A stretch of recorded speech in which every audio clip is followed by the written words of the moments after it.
साल 1933। बॉलीवुड का आसमान अचानक एक चमकते सितारे के आने से जगमगा उठा। उनका नाम था दिव्या भारती। महज 16 साल की उम्र में उन्होंने अपना फिल्मी सफर शुरू किया और सिर्फ 3 साल के छोटे से समय में 19 साल की इस लड़की ने ऐसी कामयाबी हासिल की जिसका सपना दूसरी एक्ट्रेस दशकों तक देखती है। फिल्म विश्वात्मा से शुरुआत करने के बाद उन्होंने दीवाना, शोला और शबनम और रंग जैसी कई हिट फिल्मों में काम करके खुद को एक टॉप स्टार के तौर पर स्थापित कर लिया। उनकी कामयाबी की रफ्तार इतनी तेज थी कि फिल्म क्रिटिक्स भी उनके भविष्य को लेकर बड़ी उम्मीदें लगा रहे थे। उनके चेहरे की मासूमियत और आंखों में चमकती चमक लाखों लोगों के दिलों की धड़कन बन गई थी। लेकिन इस चकाचौंध भरी दुनिया के पीछे एक ऐसा राज छिपा था जो उनकी जिंदगी पर लगातार टेंशन का साया बनाए रखता था। 10 मई 1992 को दिव्या ने अपने lover film maker Sajid Nadiadwala से उनके वर्सोवा स्थित घर तुलसी अपार्टमेंट में चुपके से शादी कर ली।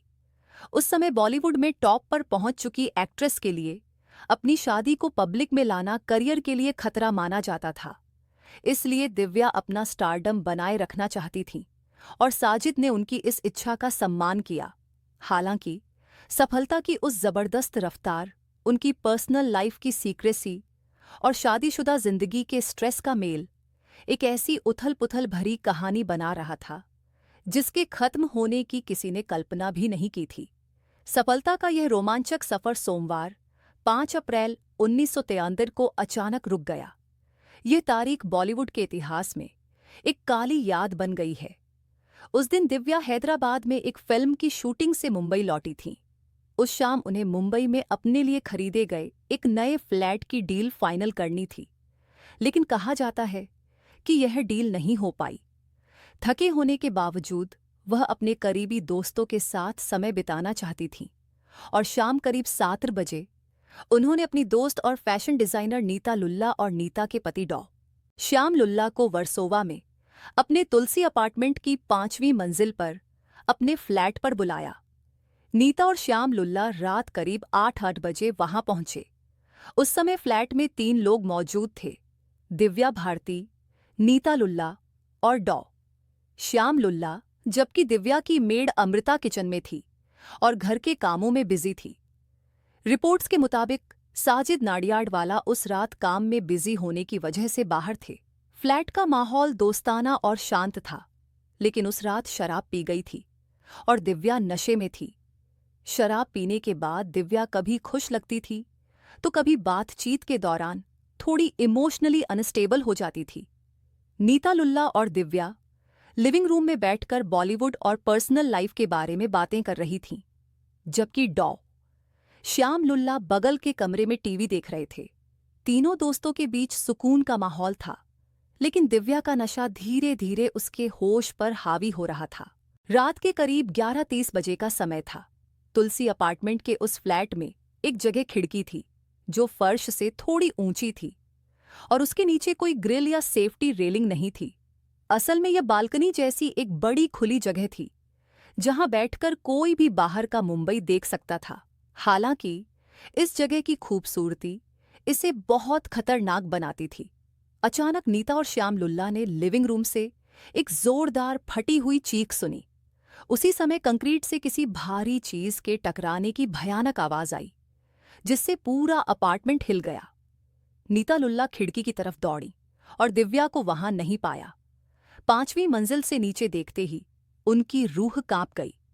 नीचे पार्किंग एरिया में कंक्रीट के फर्श पर खून से लथपथ दिव्या भारती बेहोश पड़ी थीं। आसपास के लोग और अपार्टमेंट में रहने वाले लोग इकट्ठा हो गए और नीता और श्याम लुल्ला तुरंत नीचे भागे। दिव्या अभी भी जिंदा थीं, लेकिन उनकी सांसें धीमी हो गई थीं और वह गंभीर रूप से घायल थीं। उन्हें तुरंत मुंबई के कूपर हॉस्पिटल ले जाया गया, जहां डॉक्टरों ने उन्हें बचाने की पूरी कोशिश की। सिर में गंभीर चोट, अंदरूनी ब्लीडिंग और कई फ्रैक्चर के कारण दिव्या भारती को कूपर हॉस्पिटल के इमरजेंसी डिपार्टमेंट में मृत घोषित कर दिया गया। उनकी मौत का ऑफिशियल समय 1 अप्रैल 1993 को सुबह 1:40 AM दर्ज किया गया, जो बॉलीवुड के लिए एक भयानक और अविश्वसनीय सदमा था। जैसे ही यह घटना सामने आई, वर्सोवा पुलिस ने कार्रवाई शुरू की और पुलिस स्टेशन में accidental death report ADR file की गई, जिससे जांच का रास्ता खुल गया। जांच अधिकारियों ने फ्लैट की डिटेल में जांच की और पाया कि उस जगह पर कोई रेलिंग या ग्रिल नहीं थी, जिससे एक्सीडेंट की संभावना और मजबूत हो गई। नीता लुल्ला, डॉ. श्याम लुल्ला और मेड अमृता के बयान मुख्य गवाह के तौर पर लिए गए, लेकिन तीनों के बयान एक जैसे थे कि उन्होंने सिर्फ गिरने की आवाज सुनी, दिव्या को गिरते नहीं देखा या किसी को उसे धक्का देते नहीं देखा। पोस्टमार्टम रिपोर्ट में मौत का कारण साफ था, 5वीं मंजिल से गिरने की वजह से गंभीर चोटें और इंटरनल ब्लीडिंग। सबसे अहम बात यह थी कि शरीर पर किसी तरह के विरोध, जोर या संघर्ष के कोई बाहरी निशान नहीं थे, जिससे मर्डर की थ्योरी कमजोर हो गई। हालांकि बॉलीवुड और आम लोगों में 3 मुख्य थ्योरी पर तीखी बहस हुई: एक्सीडेंट, सुसाइड और मर्डर। मीडिया में मर्डर की संभावना ने सबसे ज्यादा ध्यान खींचा।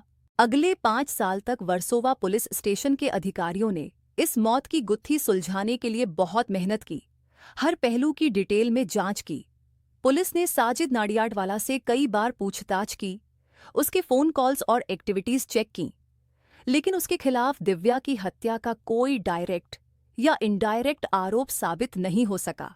पुलिस ने दिव्या की एसेट्स, करियर कमिटमेंट्स और उसके फाइनेंशियल ट्रांजैक्शंस की भी गहरी जांच की, क्योंकि हत्या का इरादा साबित करने के लिए पक्की फाइनेंशियल या पर्सनल दुश्मनी का सबूत जरूरी था। लेकिन किसी भी गड़बड़ी या किसी के फायदे के लिए हत्या का कोई पक्का सबूत नहीं मिला। गवाहों के बयानों की बार-बार दोबारा जांच की गई और पुलिस ने उनकी सच्चाई वेरीफाई करने की कोशिश की, लेकिन उनके बयानों में कोई उलटफेर नहीं मिला और उन्होंने पक्के तौर पर कहा कि दिव्या के आखिरी पलों में उससे कोई लड़ाई नहीं हुई थी और न ही उन्होंने उसे गिरते हुए देखा था।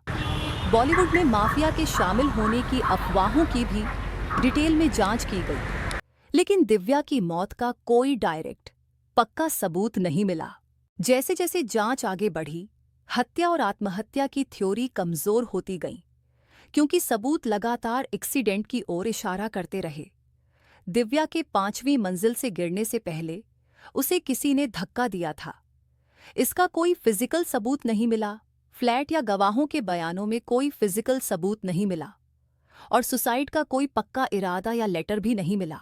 1978 में 5 साल की लंबी जांच के बाद वर्सोवा पुलिस ने केस बंद करने का फैसला किया, क्योंकि फाउल प्ले यानी किसी भी क्रिमिनल एक्ट का सबूत नहीं मिल सका।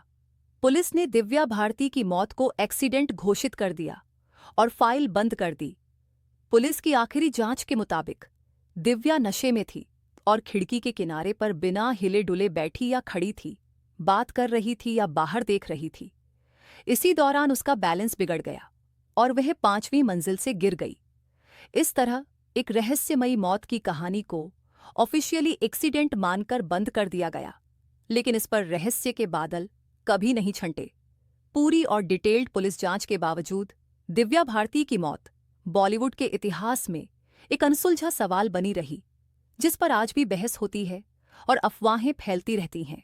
कानून की नज़र से यह एक हादसा था, क्योंकि कोई जुर्म साबित नहीं हो सका, लेकिन रहस्य की नज़र से ये बॉलीवुड की एक पहेली है जो शायद कभी पूरी तरह से सुलझ न पाए, और उनके असमय चले जाने की यादें आज भी फैंस के मन में गहरी हलचल पैदा करती हैं।